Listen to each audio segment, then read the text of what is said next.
Welcome to the quietest ones in the room with your host, Trey.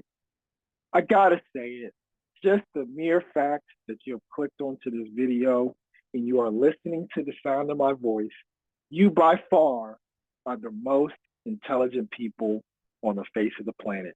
So once again, thank you for joining me. Clown of the day is here.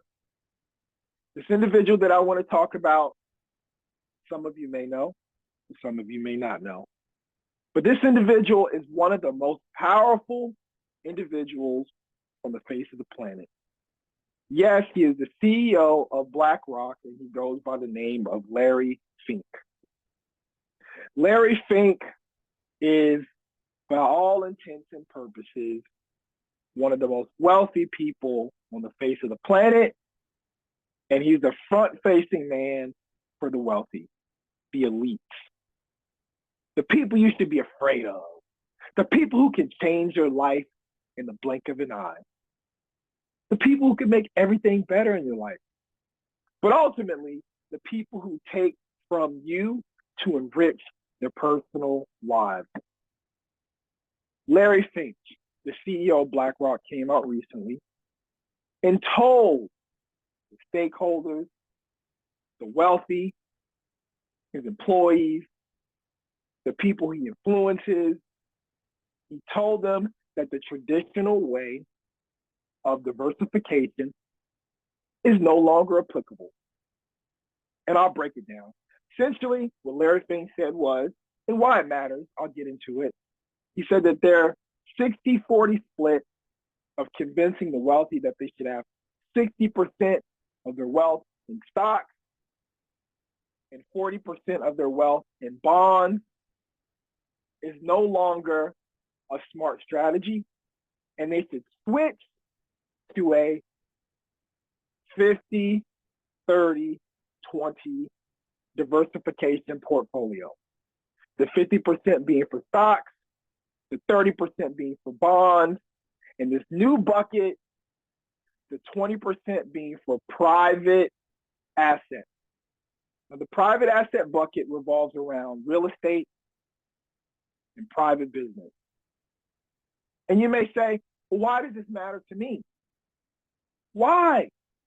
Well, before we get into that, let's break down something. How so many wealthy people have gotten rich off of the stock market. The stock market, based on an article that I read where Larry Fink came out and talked about his diversification, they talked about how $247 trillion is tied up into global markets, the trade market, the stock market. $247 trillion. And there's round about 20 trillion in private equity, private assets, private investment. And he's saying, let's slowly but surely start to trickle that money that we've made from the stock market into the private sectors. Now, you may say, well, why does that matter to me? Well, it matters to you because we understand that in wealth creation here in America, it's taken a strong consumer for these individuals to acquire their wealth. They've extracted each and every time a disaster has occurred, they've extracted the bailout money from you and I. And before I go any further, I want to address something. I get tired of hearing rich people talk. These talking heads that get online and try to act like they're regular people. No, they're just as much of a problem as the Larry Finks of the world because they don't want to give up their wealth. They don't want a higher tax rate so the programs in your life can be better, so that the life that you experience can be better. They don't want that at all. But anyway, my point being and I hadn't gotten to it yet, but now I will, which is Larry Fink, through his dog whistle of diversification conversation of going from a 60-40 to a 50-30-20. He's essentially telling wealthy people to start moving their money because there is a lack of trust in the government, which backs those bonds that many of the wealthy buy. And there's going to be a lack of trust in the stock market, which is uplifted through a strong consumer base. So start to put less emphasis on the stock market because the gains won't really be there, and start moving into real estate. And he advised them that when you go into real estate, because it is not liquid enough, meaning that you can't sell real estate as quickly as you could a stock or a bond and recoup any investment that you've made over time as profit, he's saying that essentially hold your private investments, your assets in real estate. Think about minimum 10 years. So think about what that means for young people coming up. Think about what that means for you when you're finally in a position to buy your first home. They're in their position to buy their first home. And they find out that the home that they want to purchase was just purchased sight unseen. Much of what we saw during COVID, excuse me, and we still see today, what if he is advising them to continue that process, which he is, and they'll follow suit? The livelihood that you desire to have land and a home and security, he's advising the wealthy people to go into that space and purchase as much as they possibly can. Because again, there's a lack of trust in the consumers being able to uplift the wealthy, because you need some form of a stimulus for that. Because where else are the regular people going to get the money if the wealthy's been taking all of it? Secondly, the bonds being backed by the government, he's essentially saying there's a lack of trust in the government moving forward. Do we understand as citizens that our government is broke? I think we think, oh, they can just print money, they can do it. No, our government is broke.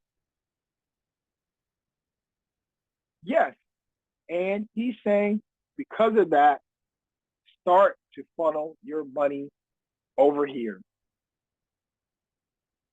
So you'll start seeing a lot of private business growth, private business investments, land acquisitions, more and more home purchases. And in turn, that only raises your cost of living because they can acquire the assets and drive the prices up for the regular everyday person who can't afford it.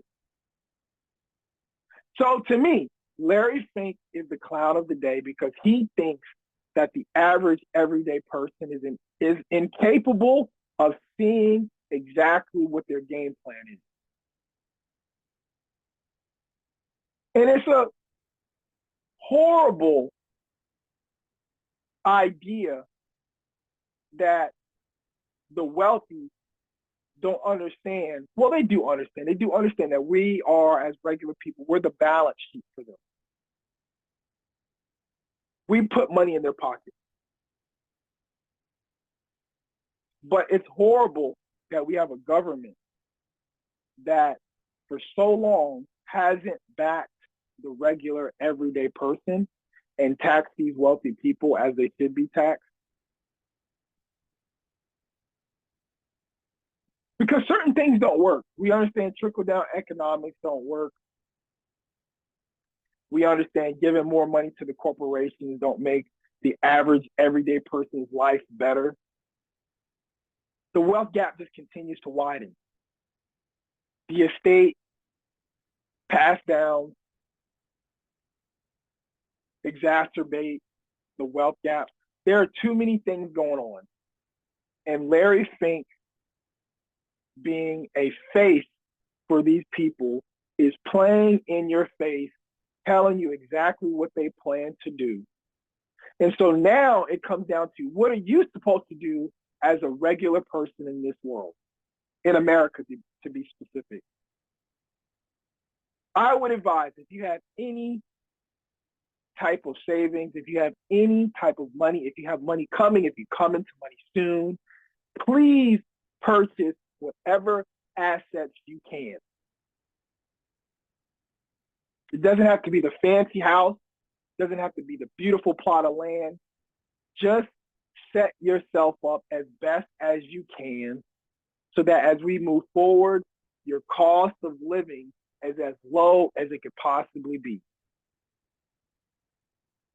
Because they're planning to make it painful for people like you and I to get through the day to day. So we may see as time goes on, and in specific, we may see with the stock market, as this year continues, that is not as major in terms of the profit gains that people used to get. We'll probably start seeing some of those 401ks where you put your money in it and it's invested into the market. We may start seeing some of those 401k profits begin to dry up. So you may need to rethink how you position that and buy yourself an asset, land, a small home, something you can afford, because the game has shifted. So anyway, maybe you agree, maybe you disagree. Please share your thoughts in the comment section. I don't care what you say though. Larry Fink is definitely a clown. To me, he's anti-regular people. He doesn't care about you and I. And it's been clear.